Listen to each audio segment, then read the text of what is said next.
कबीरा, कबीरा, कबीरा। यह सत्य घटना है आज से लगभग 600 वर्ष पूर्व के भारतवर्ष के काशी शहर की, जहां सर्वश्रेष्ठी रचनहार कबीर परमेश्वर जी अपने निज धाम सतलोक से चलकर आए। यह समय था ज्येष्ठ मास की शुक्ल पूर्णमासी विक्रमी संवत 1455 सन 1398 सोमवार का। स्वामी रामानंद जी के शिष्य श्री अष्टानंद जी ध्यान मग्न होने की कोशिश कर ही रहे थे, तभी उन्होंने आकाश से एक तेज पुंज के गोले को लहरतारा तालाब पर उतरते देखा। देखते ही देखते वह तेज पुंज तालाब के एक कोने में सिमट गया। तेज पुंज का प्रकाश इतना अधिक था कि अष्टानंद जी की चरम दृष्टि उस प्रकाश को सहन नहीं कर पाई और उनकी आंखें बंद हो गईं।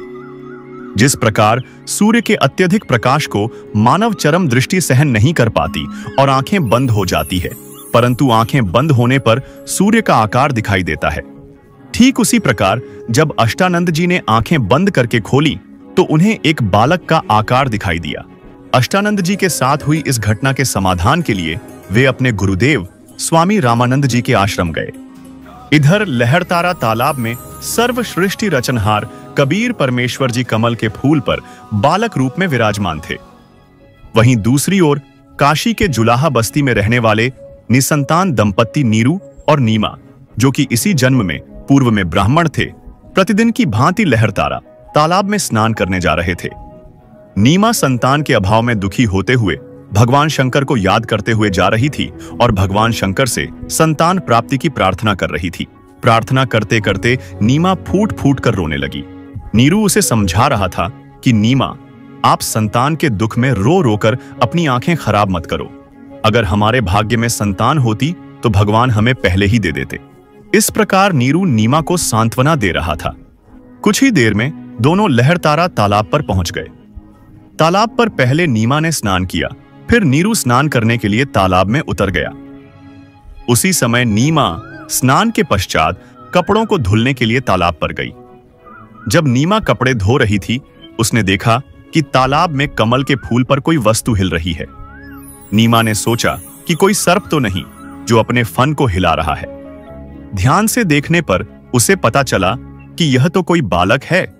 नीमा ने नीरू को बताया कि देखना जी, कमल के फूल पर बालक है, कमल के फूल पर बालक है। नीरू ने नीमा को डांटते हुए कहा कि तुम संतान के मोह में इतनी पागल हो गई हो कि अब तुम्हें कमल के फूल पर भी बालक दिखाई देने लगे। जब नीमा ने पुनः कसक के साथ कमल के फूल पर बालक होने की बात कही, तब नीरू ने देखा तो सच में उसने कमल के फूल पर बालक कबीर जी को देखा। नीरू ने फूल समेत बालक को उठाया और नीमा को दे दिया। नीमा कबीर परमेश्वर जी को गोद में लेकर अत्यंत प्रसन्न हुई। नीरू स्नान करने के बाद जब तालाब से बाहर आया तो उसने नीमा को बालक को वहीं छोड़ने को कहा। नीरू ने समझाया कि नगर के लोग उन पर शक करेंगे कि किसका बच्चा चुरा लाए और नगर से भी निकाल देंगे। परंतु नीमा ने नीरू की एक न सुनी। उस दिन पहली बार नीरू ने नीमा को धमकाने के लिए थप्पड़ मारने के लिए हाथ उठाया तो बालक रूपधारी कबीर परमेश्वर ने कहा कि हे नीरू, आप मुझे घर ले चलो, मैं आपके लिए ही आया हूँ, कोई तुमसे कुछ नहीं कहेगा। एक बालक के मुख से ये वचन सुनकर नीरू घबरा गया कि बच्चा कोई देव या सिद्ध या प्रेत है, कहीं ऐसा ना हो कि यह मुझे शाप दे दे। इस डर से नीरू कुछ नहीं बोला और आगे आगे चल पड़ा। इस प्रकार नीरू और नीमा परमात्मा कबीर जी को घर ले आए। उसके पश्चात सारा काशी शहर कबीर परमात्मा जी को देखने के लिए उमड़ पड़ा। सारे नगर के महिला व पुरुष कबीर परमात्मा को देखने के लिए नीरू और नीमा के घर आए। इस प्रकार कबीर परमात्मा की परवरिश की लीला नीरू और नीमा के घर हुई। 10 वर्ष की आयु से ही परमात्मा कबीर जी ने ज्ञान में एक से एक विद्वानों के छक्के छुड़ा दिए।